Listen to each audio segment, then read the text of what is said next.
De l'Évangile de Jésus-Christ selon saint Luc, chapitre 9, versets 7 à 9. En ce temps-là, Hérode, qui était au pouvoir en Galilée, entendit parler de tout ce qui se passait, et il ne savait que penser. En effet, certains disaient que Jean le Baptiste était ressuscité d'entre les morts. D'autres disaient, c'est le prophète Élie qui est apparu. D'autres encore, c'est un prophète d'autrefois qui est ressuscité.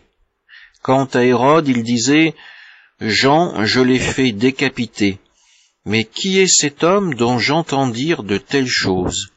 Et il cherchait à le voir. Acclamons la parole de Dieu. L'évangile de ce jour nous fait cheminer en compagnie d'Hérode. Hérode apprend qu'une personne semble cristalliser l'attention de son peuple. Lui-même voit sa curiosité piquée par le personnage. On s'interroge même sur son identité. Pour le peuple, il pourrait s'agir d'Élie ou d'un prophète d'autrefois qui aurait ressuscité. Hérode pense même à Jean, mais nous l'avons entendu, Jean, je l'ai fait décapiter. Alors qui est cet homme? Qui est cet homme dont j'entends dire de telles choses? Et il cherchait à le voir. Nous sommes dans la même situation qu'Hérode.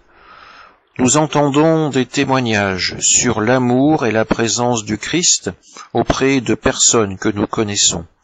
Nous entendons des amis, des connaissances nous parler du réconfort de la foi.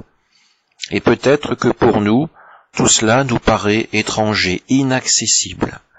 Nous sommes peut-être comme Hérode, bloqués dans une espèce de tour d'ivoire de laquelle nous avons peur de sortir. Hérode devra faire la rencontre du Christ.